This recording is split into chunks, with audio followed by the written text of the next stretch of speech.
जब ये दिल्ली में होती हैं तो दिल्ली के बेटे होते हैं, जब हरियाणा जाते हैं तो हरियाणा के बेटे हो जाते हैं। और इस वक्त हमारे साथ बीजेपी के अनिरुद्ध प्रताप सिंह जुड़े हुए हैं और साथ ही और इस बीच एक बड़ी खबर बता दें, हम अपने मेहमानों के पास जाएं उससे पहले नतीजे का ऐलान हो गया है। हरियाणा में पहला नतीजा आ गया है। कलांवली सीट से कांग्रेस की जीत हुई है। कांग्रेस का खाता खुला है। शेषपाल कहरवाला चुनाव जीते हैं, ये बड़ी खबर। कलांवली सीट से कांग्रेस की जीत हुई है। हालांकि कांग्रेस अभी 35 सीट पर और बीजेपी 49 सीट पर रुझानों में और सरकार बनाती हुई हरियाणा में बीजेपी नजर आ रही है। चयनिका ओनियाल भी हमारे साथ जुड़ी हुई हैं, कांग्रेस की प्रवक्ता। ओनियाल जी, मैं आपके पास आऊंगा। सबसे पहले मिठाई और जलेबी लड्डू बांटने में कुछ ज्यादा जल्दबाजी तो नहीं हो गई? सुबह से मैं देख रहा हूं लड्डू बांटे जा रहे हैं, जलेबी खाए जा रहे हैं। देखिए, कोई जल्दबाजी नहीं है। और आप देखिए, आपने अभी बोला कि पहला जो रिजल्ट आया है वो कांग्रेस के पक्ष में आया है। और आप यकीन मानिए कि आखिर तक जब तक रिजल्ट आएगा तो वो पूरा का पूरा कांग्रेस के पक्ष में ही आएगा, क्योंकि कांग्रेस ने इस पूरे घटकर 34 आ गई है। अपडेट आपको बता दें, बीजेपी 50 हो गई है। आवाज उठाई है।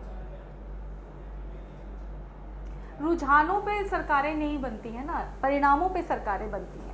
तो मेरा ये विचार है कि हमें परिणामों का कुछ देर पहले आपके नेता जुड़े हुए थे, महासचिव टीएस सिंहदेव साहब कह रहे हैं कि अब बहुत मुश्किल है, अब तो बीजेपी जीत गई, कांग्रेस को हार स्वीकार करना चाहिए। देखिए, नहीं, हम तो अभी हार नहीं स्वीकार कर रहे हैं। आपने जयराम रमेश जी का भी बयान सुना होगा। टीएस सिंहदेव साहब जुड़े हुए थे, महासचिव हैं। रखना चाहिए। उन्होंने साफ साफ कहा कि धैर्य रखना चाहिए और हमें आखिरी पल तक जो है बूथ पे डटे रहना चाहिए। अनिरुद्ध जी, ये कौन सा धैर्य है जो कब तक ये धैर्य बनाए रखेंगे? क्या आपको भी जम्मू कश्मीर में धैर्य रखने की कोशिश आप कर रहे हैं, या वहां पर मान लिया आपने कि हाँ ठीक है, अब वहां पर हम नहीं बना सकते हैं? देखिए, जम्मू कश्मीर में भारतीय जनता पार्टी अभी उम्मीद है कि सबसे बड़े दल के रूप में उभरेगी और वहाँ पे लाइक माइंडेड, उसके बाद देखिए क्या होता है, लाइक माइंडेड पीपल के साथ में जो भी बातचीत होती है राष्ट्र में वो होगा।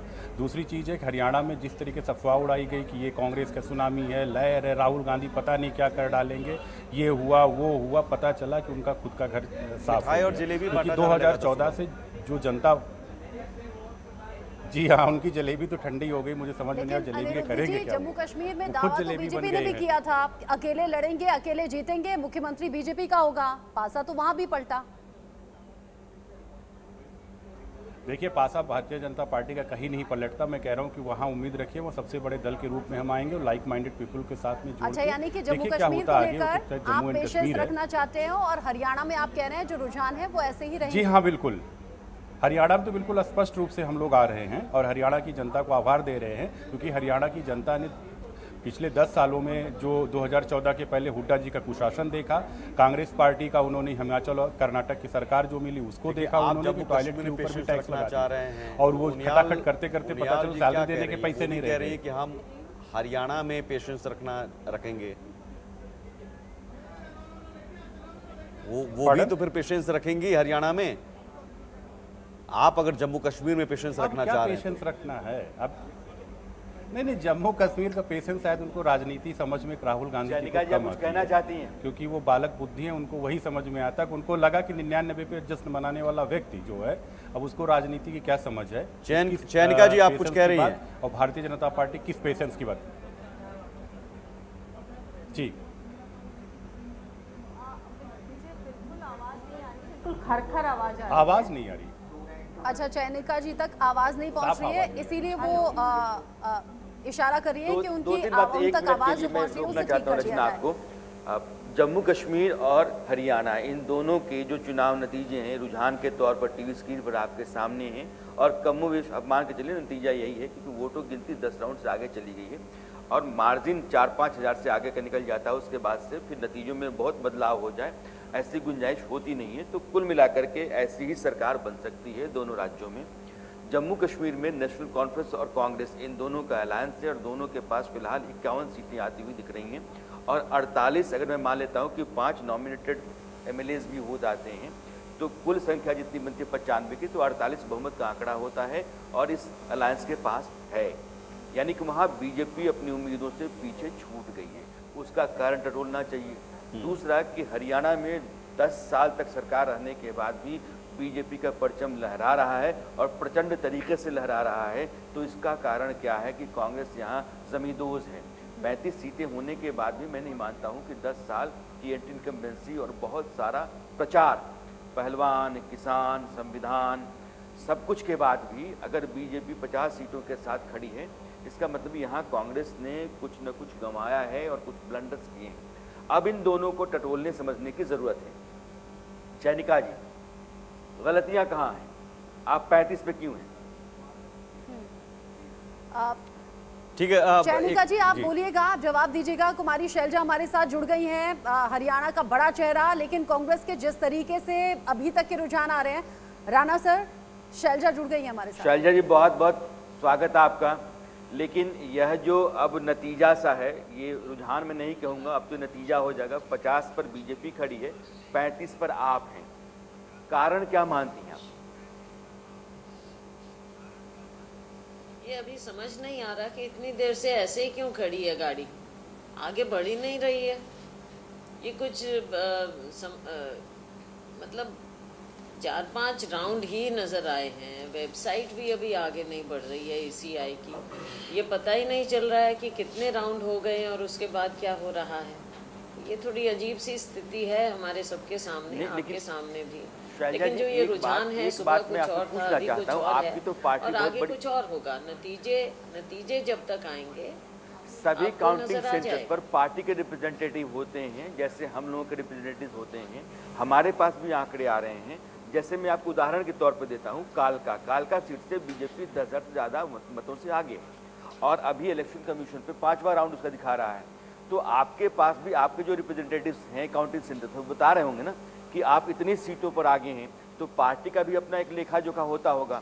इलेक्शन कमीशन अपडेट कर रहा है, लेकिन आपके पास भी तो अपनी तैयारी होगी। हमसे पूछिएगा, हम न्यूज़ चैनल हैं, अभी हम बता सकते हैं कितनी सीटों पर बीजेपी आगे है, कितनी सीटों पर कांग्रेस आगे है। तो फिर इसका रोना क्यों कि इलेक्शन कमीशन डेटा अपडेट नहीं कर रहा है?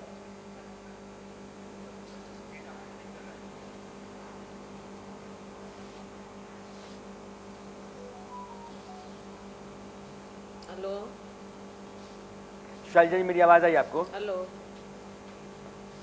मेरी आवाज आई आपको? थोड़ा ऊंचा करिए। हाँ, मैं ये कह रहा हूं कि आपकी पार्टी के पास अपने भी तो नेटवर्क होते हैं, अपने लोग होते हैं काउंटिंग सेंटर्स पर, तो वो भी बताते हैं। तो इलेक्शन कमीशन का ही रोना क्यों है कि डेटा अपडेट नहीं हो रहा है? बहुत आपकी आवाज फेंट है, सॉरी। दोबारा जो मैं आपको कनेक्ट करने की कोशिश करता हूँ। PCR आप असाइनमेंट को बोलिए कि शैलजा जी के साथ आप कनेक्ट करें, आप EP लगाएं, प्रॉपर तरीके से कनेक्ट करें ताकि बात हो पाए। बहुत ज़रूरी है। इस मोड़ पर जब कांग्रेस पिछड़ गई है, बीजेपी तीसरी बार सरकार बनाने के लिए तैयार दिख रही है हरियाणा में, वैसे वक्त में कुमारी शैलजा बहुत इम्पॉर्टेंट हैं। कांग्रेस का बड़ा चेहरा है, दलित चेहरा मानी जाती रही हैं, गांधी परिवार की बहुत नज़दीकी हैं और भूपेंद्र सिंह हुड्डा के मुकाबले में लगातार ये रही हैं कि CM शिप के लिए, यानी कि मुख्यमंत्री पद के लिए जो दावेदारियां थी इस बार कांग्रेस की तरफ से, उसमें कुमारी शैलजा ने कई बार खुद से भी कहा कि मैं भी मुख्यमंत्री पद की दावेदार हूं। तो रणदीप सिंह सुरजेवाला, शैलजा और भूपेंद्र सिंह हुड्डा, इन तीन चेहरों के बीच में एक लड़ाई अंदर खाने चलती रही। जब तक कुमारी शैलजा जुड़ती है तब तक एक बड़ी खबर ये है कि कालका से शक्ति रानी शर्मा बहुत आगे चल रही हैं। शक्ति रानी शर्मा 12,090 वोटों से आगे हैं। 11 राउंड की गिनती पूरी हो गई है। बीजेपी प्रत्याशी शक्ति रानी शर्मा 12,000 से भी ज्यादा वोटों से आगे हैं। 15,000 के आसपास का मार्जिन होगा, उसका दावा है। लेकिन यहाँ पर जो शैलजा सवाल उठा रही थी, हम तो ये कह रहे हैं कि 11 राउंड की गिनती पूरी हो गई। 20,000 आसानी से, क्योंकि अभी 11वें राउंड पे है, वो कम से कम 18-19 राउंड की गिनती होनी है। तो वो अभी 20,000 के आसपास मुझे अनुमान लग रहा है कि 20,000 के आसपास जा सकता है। नहीं, लेकिन यहाँ सवाल ये है कि हम तो अपडेट कर रहे हैं कि देखिए साहब 11 राउंड की गिनती पूरी हो गई। ये क्या कांग्रेस इतनी बड़ी पार्टी है, वहाँ उनके कार्यकर्ताओं के पास ये खबर नहीं पहुँचती होगी कि 11-12 राउंड की गिनती नहीं? सुमित, ये बेकार का रोना है। वो एक शेर है ना, ये रोना तो बेकार का रोना है। दुनिया कहाँ आ गई राहुल, मैं 1 मिनट में आपको दे रहा हूँ। टेक्नोलॉजी कहाँ आ गई है, कम्युनिकेशन के जरिए इतने ज़्यादा हो गए हैं, आपका एक्सेस है, आपके कैंडिडेट को बिठाया जाता है, आपके रिप्रेजेंटेटिव्स बैठते हैं, उनके अप्रूवल के बाद मशीनें ऑन होती हैं, काउंटिंग शुरू होती है, वहाँ पता होता है कि मेरे कैंडिडेट को कितना मिला है। तो तो हर कॉन्स्टिट्यूंसी के कैंडिडेट के पास कितना वोट आया है उसकी पार्टी को इसका पता होता है। तो उसमें आप फिर बैठ जाएं कि अरे नहीं, चौथे राउंड का अपडेट तो इलेक्शन कमीशन ने किया है, 10वां राउंड चल रहा है, उससे फर्क नहीं पड़ रहा है। जब जमाना अपडेट, अभी तो इलेक्शन कमीशन की सुस्त रफ्तार को लेकर कांग्रेस सवाल उठा रही है। शाम होते होते शायद ईवीएम का रोना भी रोएगी कि ईवीएम में गड़बड़ी हो गई या हैक हो गई। राहुल कुछ कहना चाहते हैं? हाँ, हमें लग रहा है कि कांग्रेस प्रतिक्रिया देने में थोड़ी हड़बड़ी कर रही है, क्योंकि अगर इलेक्शन कमीशन के वेबसाइट को ही मैं जब देख पा रहा हूँ और जो हम लोग कालका सीट पे ही अगर तुलना करें तो वो अब सोचिए हम लोग यहाँ पे 11वें राउंड की बात कर रहे हैं, वो अभी चौथे राउंड पे इलेक्शन कमीशन है। तो ये हम लोग हर चुनाव में देखते हैं कि चुनाव आयोग को अपडेट करने की गति उसकी धीमी होती है, लेकिन इलेक्शन कमीशन के वेबसाइट पे जो भी सूचनाएं अगर उसका ही विश्लेषण कर ले हम लोग तो बहुत सारे सीटों पे बिल्कुल कांटे की टक्कर की स्थिति बनी हुई है। चैनलों पर आप देखते हैं, जैसे हमारा है, हमारा अपना जो नेटवर्क है, हम काउंटिंग सेंटर से जो डेटा ले रहे हैं उस डेटा को हम आपके सामने रख रहे हैं। तो हम इलेक्शन कमीशन तो नहीं जाते हैं और इलेक्शन कमीशन काट भी नहीं सकता है, क्योंकि हर काउंटिंग सेंटर पर जो रिजल्ट आ रहा है उसको हम आपके साथ अपडेट कर रहे हैं और वही इलेक्शन कमीशन के पास जाएगा। उसके सरकारी इंतजाम है, स्लो हो सकता है लेकिन नतीजों में बदलाव नहीं हो सकता है। मैं एक चीज़ कह रहा हूँ कि अभी भी वहाँ पे प्रतिशत के मामले में, वोट प्रतिशत के मामले में 2.5-3% जो है वो कांग्रेस आगे दिख रही है, बीजेपी पीछे है। तो अब ये तो चीज़ें अलग अलग चल ही रही हैं, तो इसमें कांग्रेस को कम से कम जो अपना ग्राउंड रिपोर्ट है वो उन्हें लेना चाहिए था अलग सेंटर से, जो उनके प्रतिनिधि अंदर मौजूद हैं उनको सीधी सूचना लेनी चाहिए। और इलेक्शन कमीशन के वेबसाइट से जो सूचना निकल के आ रही है कि कई जगह पे 11वें राउंड की गिनती हो रही है, कहीं पे कांग्रेस 250-300-400 वोट से आगे, कहीं बीजेपी इतने वोटों से आगे है। तो ये एक कांटे की टक्कर की स्थिति है और ये चीज मानना पड़ेगा कि भारतीय जनता पार्टी 10 वर्षों के एंटी इनकम्बेंसी फैक्टर के बावजूद भी यहाँ पे ये मामला जो है चुनाव अगर हम लोग देखें तो इसमें वो बीजेपी खड़ी है मजबूती से। AK मिश्रा जी, अगर कांग्रेस का या कोई नेता बोले कि जी इलेक्शन कमीशन अपडेट नहीं कर रहा है, अभी आज सुबह 11 बजे तक तो आप इलेक्शन कमीशन को पूछ नहीं रहे थे क्या डाटा है क्या नहीं है, आप अपना ही डाटा बता रहे थे और एकाएक ऐसा कैसे कि इलेक्शन कमीशन के ऊपर आपकी पूरी डिपेंडेंसी हो गई है। आपकी रिसर्च पहले सही नहीं थी, जिनकी रिसर्च सही रही होगी एटलीस्ट उनको इतना तो अनुमान होगा कि हमारी सरकार बनेगी कि नहीं बनेगी। ये सारी पार्टियों के पास अंदर ये डाटा रहता है। इलेक्शन कमीशन तो अभी 2-4 दिन के बाद 100% एक्यूरेट डाटा देगा, बूथ वाइज कहाँ पे क्या पड़ा, क्या नहीं हुआ, कैसे नहीं हुआ। तो don't blame to the election commission that election commission is delaying to provide the data and all. Chayanika Uniyal जुड़ी हुई है क्या, कांग्रेस की प्रवक्ता? ठीक है उनियाल जी, अभी जो चर्चा चल रही है उसी पर आपका जवाब। ये एक्सपर्ट्स कह रहे हैं कि भाई ये किस तरह का तर्क है कि आप कह रहे हैं इलेक्शन कमीशन और तमाम प्रशासन, ये तो तर्क अब हजम नहीं होता है। देखिए इलेक्शन कमीशन का जो डाटा होता है वो ऑफिशियल डाटा होता है। मैंने सुबह भी एक जगह में लाइव जब रिजल्ट को देख रही थी तो वहाँ पे भी जो डाटा लिया जा रहा था वो इलेक्शन कमीशन की वेबसाइट से वो लोग ले रहे थे और बीच में कुछ समय के लिए इलेक्शन कमीशन की वेबसाइट ने रिजल्ट दिखाना भी बंद किया था। तो ऑफिशियल चीज को आदमी क्यों डिले कर रहा है, ये एक अपने आप में संदेहास्पद चीज होनी ही चाहिए। कल को तो आप कहेंगे कि भाई इलेक्शन करवा लेंगे, भाई आपके भी तो अपने नेटवर्क है ना, बूथ एजेंट हमारे भी बैठे हुए हैं, इलेक्शन कमीशन की क्या जरूरत है?